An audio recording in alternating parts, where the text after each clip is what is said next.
So, may adlaw sa tanan, welcome sa among channel. There is Let Us Establish. So, karon na ako'y discussan may tungod sa gitawag freedom of expression or freedom of the press. Importante ni sa nga subject, labaw na kita mga users atong ginagamit nga mga platforms, kay importante ni sa nga subject nga akong discussan. So, Philippine Constitution, Article 3, Bill of Rights, Section 4, ingon din ani, no law shall be passed abridging the freedom of speech, expression of the press, the right of the people, peaceably to assemble and petition the government for redress of grievances. Walay balaod nga ipasa nga magapugong sa kagawasan, sa pagsulti, pagpahayag o sa media, o sa katungod sa katawan nga magtigom o maghangyo sa gobyerno alang sa hustisya. Ang kagawasan sa pagpahayag naglakip sa katungod nga ipahayag ang ideya, opinion o pagtuo sa iuban sa bisan unsang porma, sinultian, sinulat, sining o simboliko, sinultian og media, pagbatiko sa mga opisyal o polisiya sa gobyerno, mga komentaryo, mga editorial o balita, hapsay nga rally o demonstrasyon, mga contents sa online nga nagpahayag og opinion. Sama ani political nga mga kaning postings, magrally sa mga tao, pwede na apil pa na sa freedom of expression. Pati ni pahayag sila nga na sila gi-condemn nga mga behavior, nagprotesta sila. Ang mga jokes ni Michael Bay, pwede pa na ang mga artistic approach. Kani mga demonstration sa tao, mga rally, pwede pa na. Bisan ang kaning nga pahayag og religious views, magnamay ga-agree o disagree sa ilang religious views, napon sila agreehan o disagreehan nga ilang i-preach diya sa ilang platform, sila ni Sir Ramil Paran o si Kinsa Baanang nagwali diya sa Light FM, pwede pa na. Under na siya sa freedom of expression or of the press. So, bisan si Sir Monaski, ngayang mga gipang sulti is controversies patungkol sa church nga Roman Catholic, pwede pa na, basta related sa religious views. Yan ang freedom of expression at the same time freedom of religion. Pwede na po mo take reply ng Roman Catholic sa iyong view, mga CFD, pwede na. Pwede po daw si mga Roman Catholics mo demonstrate kung silang gidisagreean sa gobyerno. So, pwede na mga publications nga nagtopic patungkol sa isyu sa kaning nasod nato. Bisan si Sir Paran, pwede na siya matik og balita, pwede siya magpahayag sa iyang unahuna, pwede na i-inform ang mga tao sa isyu nga kahitabo sa Pilipinas o sa atong environment. Pwede siya mahatag og mga komentaris, political man o religious kung gusto niya. Unsa ba iya mga subject nga iyang ibalita sa iya ang program. Pwede ra pod ning patungkol sa isyu sa gobyerno, kaning picture nga nagpakita og Luther Martin Romualdez nga art, pwede pa ni siya i-publish. So, artistikong o akademikong pagpahayag, musika, pelikula, balak, pinta og satire, akademikong discussion, bisan pa controversial, bisan pa ang subject, communism, Nazism, liberalism, pwede na diskusyon o diskusyonan sa academic nga diskusyon. Pwede mo magsuot og mga itong nga sanina, unsa bang sanina, color sa magprotesta. Pagdaa sa kamao o plaka, pwede na. Silent demonstration. Mga bitang maghawid kandila, magdemonstrate sila og mga ano sila ipakita, tapok sa plaza, unsa ba asa nga plaza na sila ipahayag sa publiko, pwede na nga mga approach. So sa internet kagawasan, protektado ang opinion sa social media basta dili libelos o hulga katungod sa pagdawat o pag-ambit sa impormasyon ganang receiving and sharing of information sama sa kahitabo sa internet, makadawat og information imo pud nang pwede pud na mo na i-share. It's ongoing nga process. So sa freedom of expression, pwede na mga pamalikas, pwede na mga isulti, mga pamalikas. Ayaw lang Kana bitang i-direct kini mo sa tao ba nga ikaw inani ka. Kay basin magmahay ang tao sa imo. Napay explanation ana pero di alam ko to sa anang isyu. Ang government mo ay naay gahom nga mo regulate sa freedom of speech or expression. Sila gid na ang naay authority nga mo i-regulate nila ang freedom of speech or expression. So ang dili covered libel o slander. Obscenity o slander, pornografiya, pagdasig sa kasamo o rebellion. Ang magbalita nga magrebelde di apidi. Di na covered. Perjury o bakak ang kapamatuod.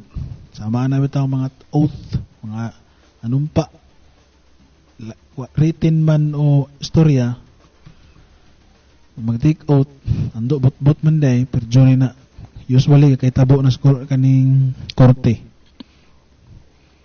Cyber libel o online harassment, hindi na covered. Mga pamahayag nga makapahamtang o peligro sa seguridad sa nasod o kaluwasan sa publiko. So, katong mga willing makipagdiskusyon sa ako when it comes to religious subject, pwede ra ko ninyo tawagon. Kanami taong mga mahihilig kaayo sa name calling. Tawagon ko ninyo Antichrist, demonyo, mark of the beast, Satanas, Yawa, magingon mo if you buang katok dili Christian anak sa Yawa, diili anak sa Ginoo, demon possess, ako ra mong tugutan. Basta gusto mo, basta willing lang gid mo makipag-religious dialogue. Labaw na kung gikan gid mo na ako mga favorite nga mga grupo. Nga mga church, Pentecostal churches. Bilaw ka tuig nga apil-apil sa mga Pentecostal churches. And then, sa dosay mga puro mostly di man tanan. Highly kayo ng mga medyo kabutang nga marang negatibo ba. Ang atong mga gikan diya gusto makipagdiskusyon, willing ko makipagdiskusyon sa inyo Munagid mo style nga mag-name calling mo, kay mo na inyong attitude. Basta willing ka makipag-religious dialogue sa ko, itolerate tara ka ng mga inana. Kanang mga naa sa kaning naa sa screen nimo nga mabasa nimo nga mga pulong. So dahil nag-react sa akong kwandiri post sa akong parente, kaya akong parente kasi si Sir Brock is mine. Parente ko na.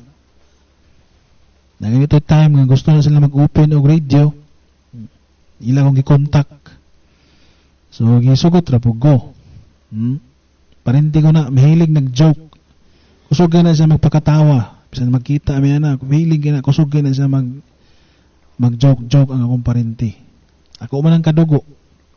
Pero na gi-reply nga, ay nako, kani nga bae gi-reply.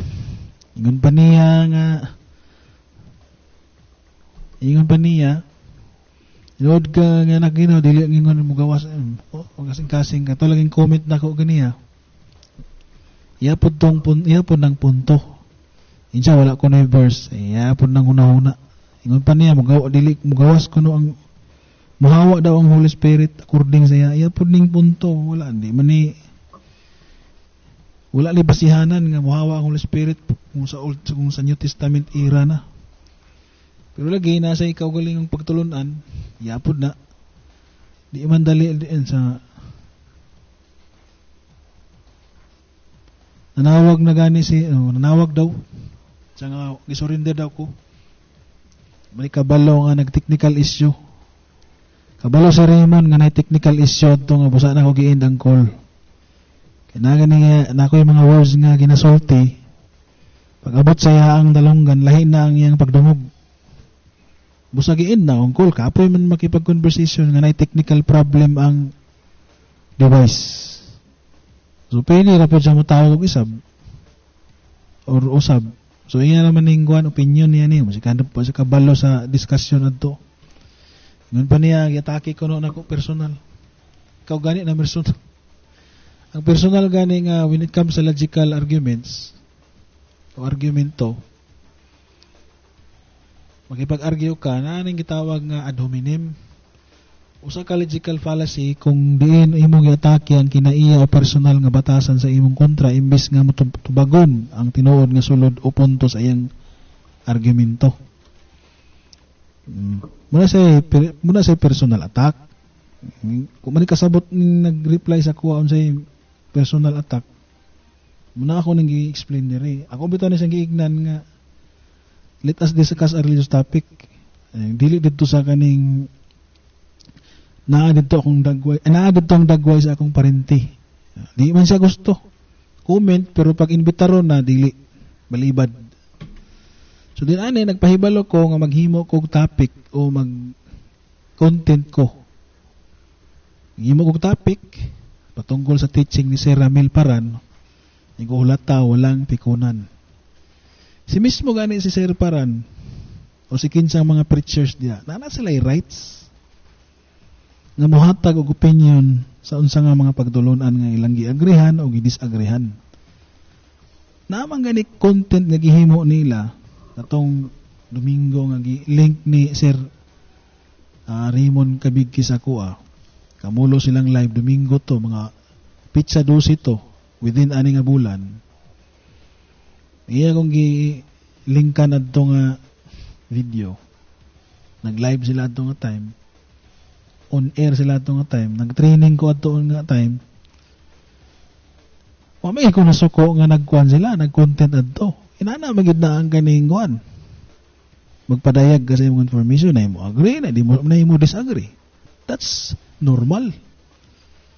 Pero kaning mga emotional kayo nga mga tao, di kasabot og unsay freedom of expression, freedom of religion, unsa na nga balaod. Nani og mga reply o? Nani og mga reply? Dagan gi pang sulti bitaw. Kanira gani og sulti. Dagan kay mga reply nga inani o.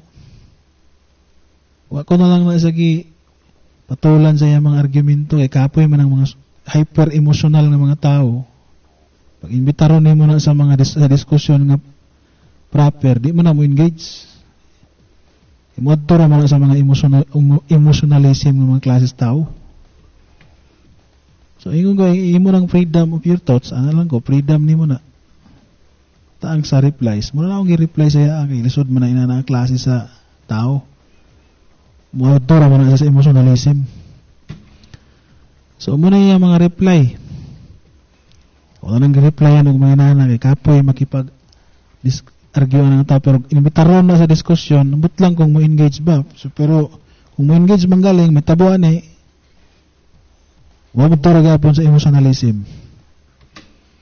So ingon pa niya, nag-message ko no ko sa kasin, akong nahimbawaan nga kasin na akong kastorya kung mao manggaling, kung kana man ka kung si Sir Kabigkis ni siya mo nag-friend request sa kuha o nag-message. Huwag man ay Malaysia. Ambot lang siya una-hunaan nga time nga nung gisulti niya ni.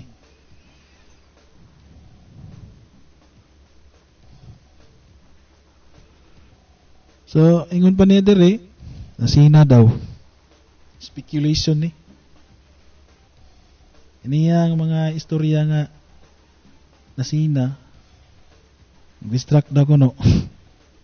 Speculation ni sa yung una-una. Mani dili man ni aware, wala ka nagbasa sa kung una-una ma'am. Di ka kabasa mo nang imura ng speculation. Kaya siya nga distract. Misspelled niya ang word nga distract. Letter A man na. Dili na siya distract nga U. So kani pahibalo ni. Wala ni kasinahan nga subject. Pahibalo ko ba nga mag-content ko patungkol sa teaching ni Sir Ramil Paran. Ulatan magina nimo kay di man aditso ni mahimuan imo pa man ang unsa nga subject ang imong agrihan, unsa nga subject nga imong disagrihan, unsa nga punto nga nganong gidisagree ka, nganong moagree ka. Na man na. Natural man na sa magdiskusyon. So mismo si Sir Ramil Paran, iya ba nang gi-exercise ang iyang katungod? Si Sir Ramil Paran ug si kinsang mga preacher diya ana nga estasyonan, ila na nang gina-exercise ang ilang katungod nga mo pa dayag sa ilang hunahuna kay naa na sa konstitusyon. Bisan pag mo disagree ang tao sa ilang pagtulunan, sa ilang gi-express diya, ilan ang katungod nga mopadayag sa ilang hunauna. Bisan si kinsa pa, bisan pag nagtuo nga ang Diyos bayot. Na may mga ina nga pagtulunan, ang Diyos daw kuno bayot. Pwede na nila ipahayag ilang hunauna. Bisan pag maingon nga walay Diyos, pwede na nga pahayag. Bisan pag mo disagree tanan mga religious leaders nga sangyaw dia within ana nga FM station. Na tao maingon wala may Diyos. Di sila mo agree adtong tao nga nag-ingon nga walay Diyos, iyang gipahayag sa radyo, pwede to na ipahayag nga panghuna-una. Kaya under man as konstitusyon. Freedom of expression na niya, freedom of speech. Bisan pag wala sa tuhuan nga Diyos, iyaga pa ng freedom. Freedom niya express iyang pamati nga under pa sa freedom of expression. Iya ang pangunahuna ba? Iyang idea. Si Sir Ramel Paran, iya na nang gina-exercise nga katungod. Bisan si kinsa nga mga preacher nga nagwali ana nga estasyonan, ila na nang gi-exercise ongoing na kamulo silang storya da sa inyong estasyonan, ila nang gi-practice ang ilang freedom of expression and freedom of religion. Kung sa ilang agrihan o disagrihan. Bisan si kinsa nga mga Pilipino, pwede mo criticize. Si Ramil, pwede na mo teach mo kuan. Mutira sa mga pagtulunan sa uban pang relihiyon nga mga pagtulunan, churches, even pa mga atheistic nga mga pagtulunan. Pwede na sa mga kuan, mo criticize. Mga atheista, pwede sa mahatag og criticism sa ilang mga pagtulunan. And political groups, minsan nga di ko mo agreean ng mga atheist kay ang ilang pagtulunan walay Diyos. Pwede sa mo criticize sa mga churches nga kaya nga mga churches wa may nag-agree kay ang ilang mga pagtulunan dili in agreement sa amo. Pwede na i-practice. Yan na ganin ang ginabuhat. Kung siyang iwali sa radyo, freedom na niya. Bisan siyang pulpit, freedom na niya. Iyan na ang freedom of expression and at the same time, freedom of religion. So, ang importante nga term nga inyong sabton ng mga hyper-emotional diya nga mga nagbasa sa akong comment, teaching synonymous to idea, concept, belief, punto de vista. Teaching man ang akong i-content. Ingon ba ko diya nga tirahaw na ako ang personalidad sa tao, ang personal ko. Ingon ko diya teaching. I-widen po na inyong mata ba, sabtan ninyo ang akong sulat ba? Magriak-riak ra mo. Si Sir Ramel Paran, iya na nang gi-practice ang iyang freedom of expression. Every time siya mo preach niya sa iya ang program, he's doing his right to preach sa iyang unahuna. Sila tanan nga mga naadya under sa konstitusyon ng ilang pahayag, pwede na. So, pag mo agree o mo disagree ang tao sa ila, pwede na nila ipahayag. Ako dire, pwede ko magpahayag sa unahuna dire. Anong naimaingon nga, di man pwede. Sa may rason mo, kung di pwede. So, anong nangutana man tani nga mga pangutana?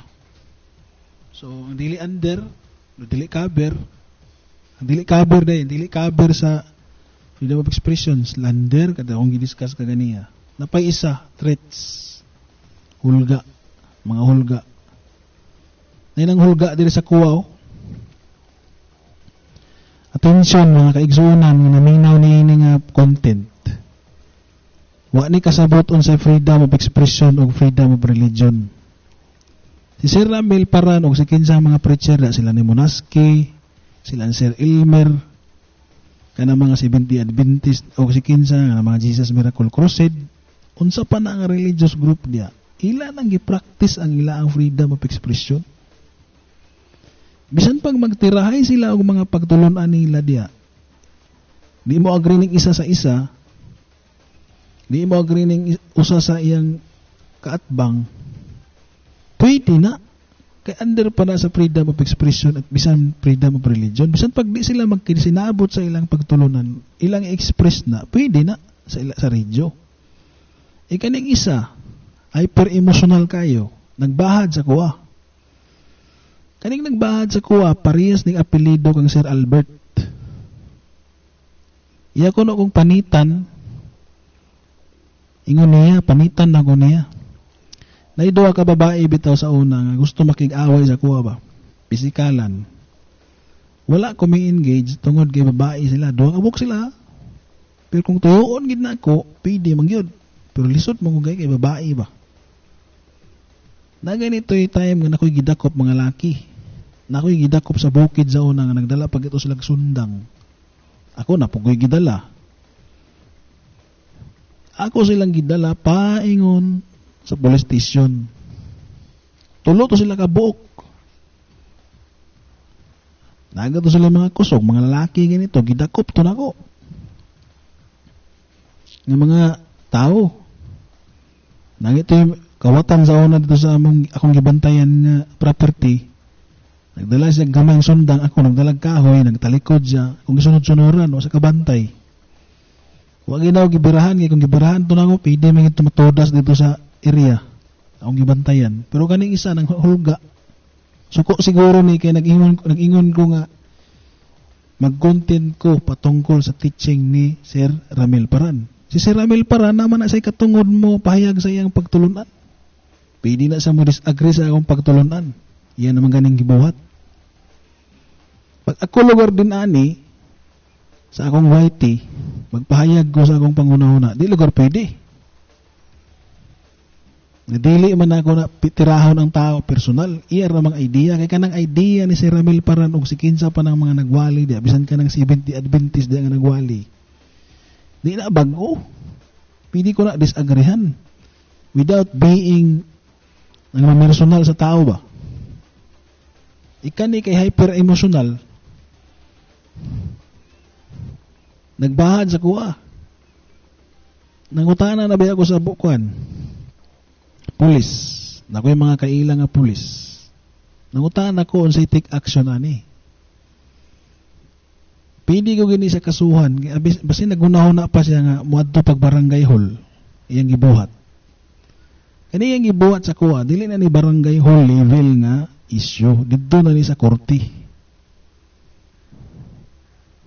Pero kani nga tao, wa man ni kasabot unsay freedom of expression, freedom of religion, freedom sa pagpahayag sa imong unahuna, ang ginabuhat na sa mga preacher, sama ni Sir Ramil Paran, sama ni Sir Elmer Paran, sama sa gibuhat ni Monaski.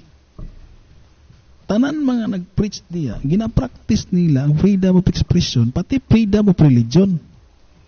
Ikani, hyper-emotional, nagbahad sa kuha, diri sa kuha ang Facebook account, iya ko no kung buhatan ani. Klaro man kayo ni, pwede bigyan ako ni sa kasuhan na ako'y gikuha na ni sa reply. Ako na ako'y kailang ang mga lawyer. Pwede ko mo adtos kagayan di oro para mo take file ani nga bae. Babae man eh. Di na ko i-mention yung ngalan diri nga content. Kauban ninyo ni mga kaibigan o mga kapamilya. Parehas ding apelido ka Sir Paran. So, akong gi-encourage si Sir Albert nga kung kailan ni mo ni Sir Albert i-inform unsay freedom of expression o freedom of religion na pwede ipahayag, pwede mo criticize sa pagtulunan. Kung kailan ninyo ni kamong mga pastor dia, church leaders, inyo nang i-inform nga kamo nga mga preachers ga exercise mo sa rights of expressing yourself sa inyong mga pagtulunan, inyong idea, inyo na nang i-practice. Ongoing pamanggani sa inyong radio station. Nakani ga-react. Dini sa akong channel, nag-ingon ko nga maghimo ko content patungkol sa teaching anang Ebionism, patungkol sa teaching ni Sir Ramil. Muni ang reaction sa kuha. Kung mani kasabot ng si freedom of expression, i-inform ninyo ni. Pero kamong mga kaibigan o mga kaparentihan ako, kay nagbahad man sa kuha, if kanig diyang buhaton kay emotional kay siya, iyagin, wanhig sa kuha, kung makalikay ko, mulikay ko. Pero iyagin kong pisikalon, nga iyagin kong pasikalon, nga di na ko kalikay, murag iring ba, maipit ko. na ako na ng opsyon. Ako na ng opsyon nga unsay akong reaction ana nga time. Pero akong mong gi-encourage nga i-inform ni siya unsay ang angayan mahimbawan. Kay kung iyang yung buhaton, ipending na ako for the sake ang Albert Paran ang akong gusto i-complain. Kaya nangutanan na mo kog pulis. Nag-ingon na pugkuaning nagbahad sa ako nga nakoy buhaton sa imo. Legal action.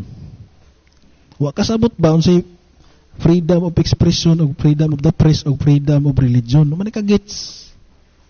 So ako mong gi-encourage mga minister ani nga babae, i-inform ninyo ni. Wala ni nagrepresent sa inyo yung behavior. Pero lagi kung iya gining padayonon iyang action. So option na pud nako na unsay akong buhaton. Ako na mo ko nimbawan unsay pamaagi nga legal action, pero pending ko ni nga behavior, ako na untang buhaton ang behavior nga mo take og legal action. For the sake ng Sir Albert, ako ipending. So, mismo ang istasyonan diya nag-offer sa ako unsay gusto nila nga mahitabo, gusto nila ang mahitabo, mo padayag ko sa kung una-huna diya. Gitagaan man gani kog presyo ni Sir Ramel Paran. Gibalibaran ko mga adto nga time. Ingo nga di day ko. Ikatawa gani siya sa akong reply. Kapilangay ko nagignan nga barato raman. Iyatong gi-reply gyud. Ko di day gyapon ko sa nga gikatawa mga sila. Pero ako nang take consideration nga offer. Ha? Diya sa inyong platform, gusto ninyo nga mo speak ko sa kung una, pwede man. Pero ako nang i-consider maybe next year. Mismo gani niya akong parente dire, kastorya sa Facebook, kabalo siya nga katungod ko na nga mapahadayag sa panguna-una. Nangutana ko sa daw bibrad kong maghisgot ko pagtulon ang Bible o pagtulonan ninyo. Baka mahiblad ng imong ng uban diya. Minsan di brad kay inyo man na katungod daghan man diya brad. Guys got na waya yapon yung explanation 100% ko no sa katungod na 100% inyo man na katungod. Sa mismo kabalo. So katong nag-react gusto makipag-pisikalan sa gawang nga nagbahag, i-inform to ninyo unsay freedom of expression, freedom of religion, o freedom of the press. Inform ninyo, kapareha na nag-apelido ni Sir Albert. Investigate ninyo kinsa na inyo lang ng kaparehas o apelido. So, kung wala na discuss dere, wala na og topic, free mo konsulta og mga legal nga mga counsel. Pwede ra pod mo mulantaw sa internet. Kung sa inyong idugang, kamo na lang dugang diya sa inyo ang mga panguna-una.